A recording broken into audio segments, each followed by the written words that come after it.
The Golden Apple.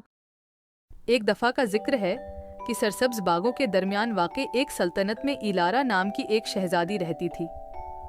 वो सिर्फ कोई शहजादी नहीं थी, वो गोल्डन एप्पल की मुहाफिज थी, एक ऐसा फल जिसके बारे में अफवाह थी कि उसके मालिक को नाकाबिल तसव्वुर ताकतें अता की जाएं। सेब अपनी चमकीली चमक और दिलकश खुशबू के साथ इलारा के खानदान की नस्लों से गुजरता रहा। हर नस्ल ने उसके राज की हिफाजत की कसम खाई, लेकिन तकदीर के मुताबिक वो वक्त आया जब इलारा को एक मुखमसे का सामना करना पड़ा। गोल्डन एप्पल की ताकत के वसूसे जंगल की आग की तरह फैल गए। अमिन की बहाली के लिए इलारा ने एक चैलेंज जारी करने का फैसला किया।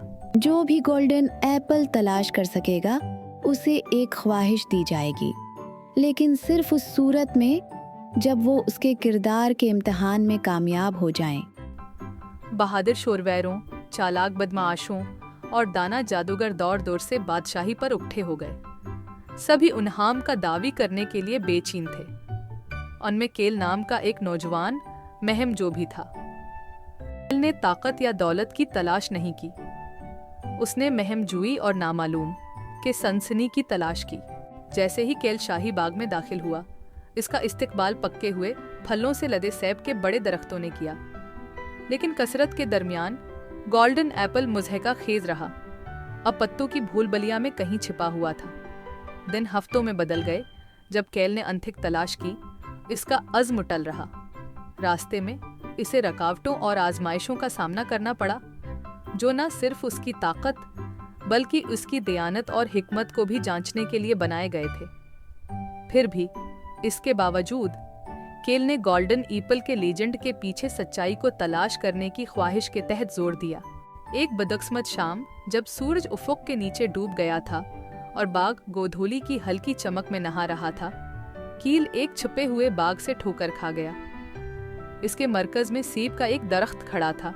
इसकी शाखें सुनहरी फलों के झरमट से मजीन थीं, और वहाँ शाखों के दरमियान हुआ गोल्डन एप्पल था, जिसकी चमक वक्त गुजरने के साथ साथ कम होती गई।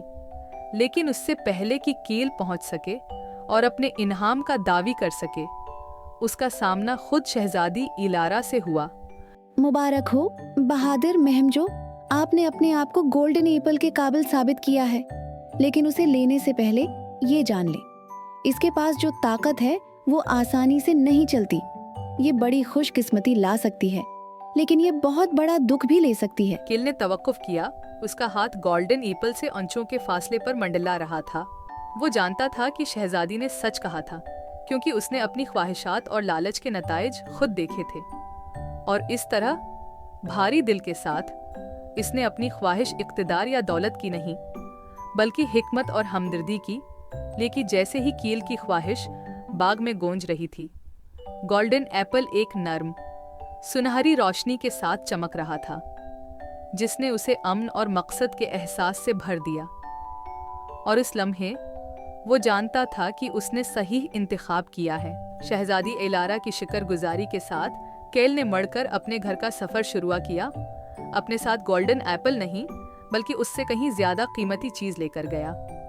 ये जानने की हिकमत कि हकीकी ताकत खजानों के कब्जे में नहीं है, बल्कि इसकी ताकत में है, किसी का किरदार और किसी के दिल की मेहरबानी। और इस तरह गोल्डन एप्पल का अफसाना जिंदा रहा, ताकत और फतह की अलामत के तौर पर नहीं, बल्कि आजिज़ी और हमदर्दी की खूबियों और उम्मीद की पायदार ताकत की याद दहानी के तौर पर।